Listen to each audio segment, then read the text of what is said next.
Hi guys, welcome. Today we learn about polymorphism. In polymorphism we learn about overloading and overriding. First coming to operator overloading. Here on operator overloading we discuss about magic functions. Each operator in the Python has a magic function. Here the magic function plus for plus symbol is add this underscore underscore add and underscore underscore. This is the magic function for addition. Let's use it. Here why we use magic functions is we use magic functions to define the property, additional property to it while using different data types, how to handle with different data types.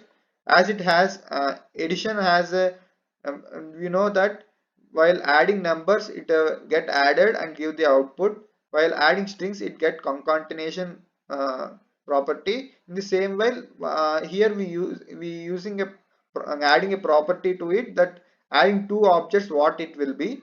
Let's go through it.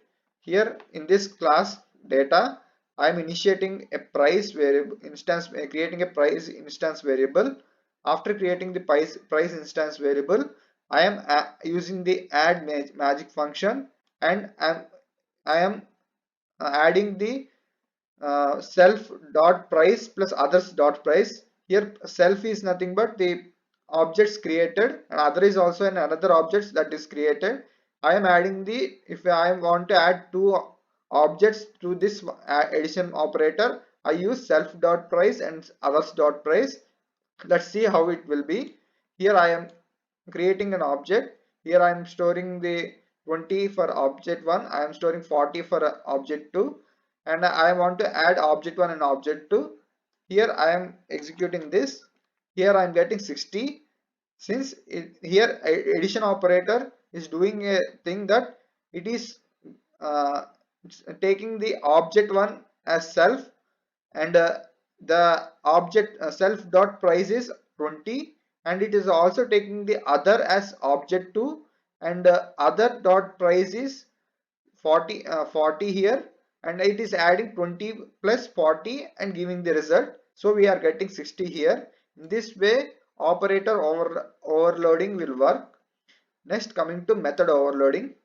Method overloading is nothing but if we define a method with a different way with different arguments, and if we want to if we give empty values also it should work. If we give one value it should work. If we give two values it should work in certain way. If we give n values it should work in different ways. Here I am defining a method which takes three arguments. I am predefining it with none, and here is a self argument. It is used to link the object. Here I am defining that if not, if three if no values are given inside the method, it should print this method is empty. If one value is given, it should print the value. If two values are given, it should print a plus b. If three values are given, it should multiply the three values. Let's go how we define it. Initially I am using the if else condition to make it possible. I am taking a b c and as none and printing the statement it is empty. I am taking a b and c as none. I am checking whether b and c are none. If b and c are none and a is given, it is printing 1. Let's see, it will be clear when we execute this. Let's execute this class data. Let's create an object. Object 1 is created. No, I should execute this class also before it. Here I should execute this again.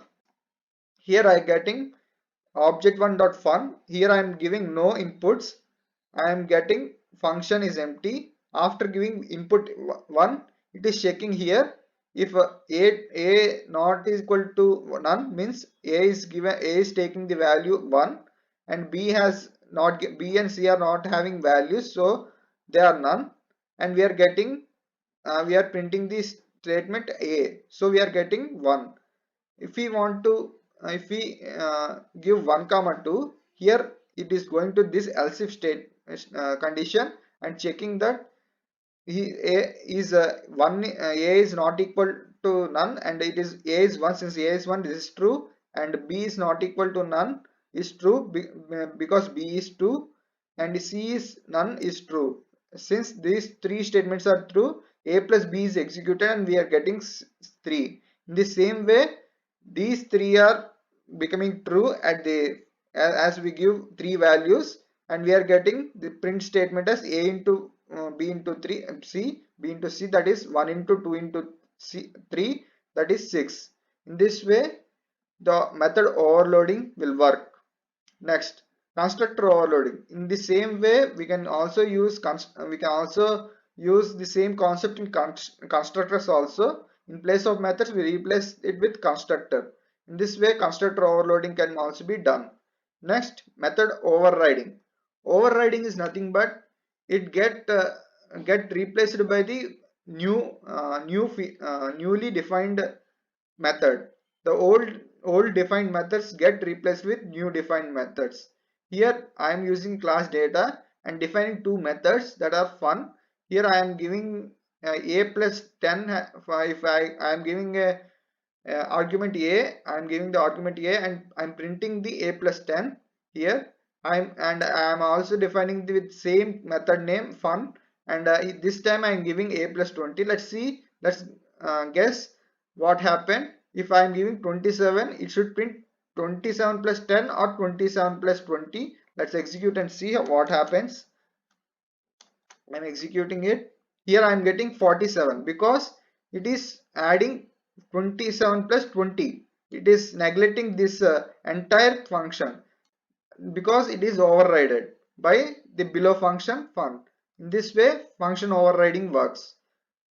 In the same way, we can use constructors in place of function methods.